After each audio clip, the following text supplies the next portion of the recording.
જય શ્રી રામ મિત્રો, આપણે જઈ રહ્યા છીએ કોલેજે. ના ના ના ના, આજે તમે ખોટો સાંભળો. આજે આપણે કોલેજ જવાનું, ભાઈબંધને લઈને જાઉં છું દવાખાને. એને થોડીક પ્રોબ્લેમ છે એટલા માટે પહોંચી ગયા આપણે દવાખાને. અને અહીંયા આપણે ફાઇલ લેવાની હતી તો આપણે ફાઇલ લઈને વીએવાને જમા કરી દીધી ને ભાઈ અંદર વીએ ગયા. હું ટાઈમ પાસ પછી કંટાળીને વીએવો દવાખાને માટા મારો તો દેખાઈ ગયો હનુમાન મંદિર. તો પગે લાગીને વીએવા આપણે બહાર આવીને ખબર પડી કે આપણે ભાઈબંધને બહાર આવી ગયો. ફાઇલ અંદર નાખીને વીએ ગયા આપણે મવા સિટીની અંદર. ત્યાં જ રસ્તામાં પણ દેખાઈ ગયું સ્વામિનારાયણ મંદિર. તો પગે લાગીને વીએવા ઘૂઘરા ખાવાનું. ઘૂઘરા ખાધા સાથે જ આપણને 15મી ઓગસ્ટની રેલી દેખાઈ ગઈ, કારણ કે આજ તો નથી પણ કાલ છે એટલા માટે. પછી વીએવા લસ્સી પીવો તો કેવા લાગી છે આપણે ચશ્મા પહેર્યા તો ટ્રાય મારી હતી એકવાર. મેન્યુ બહુ જાતું હતું એટલા માટે મેં મંગાવી સાદી લસ્સી, દોસ્તારે મંગાવી ચોકલેટી લસ્સી, અને બે ટ્રાય કરી તો લાગી હતી કાંઈ ઠીક બહુ કાંઈ ખાસ હતું નહીં. ને મળી આપણે નેક્સ્ટ વિડીયોમાં મિલી વ્લોગ થઈ જાય ખતમ.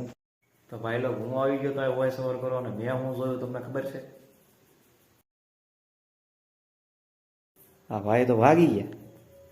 જો આવું થાય વોઇસ ઓવર કરવા આવે એટલે આપણો વિડીયો લાઈક શેર સબસ્ક્રાઈબ કરજો. કેટલી મહેનત કરવી છે તમે શેર કરો, લાઈક કરો, કરી નાખો તમે બધુંય.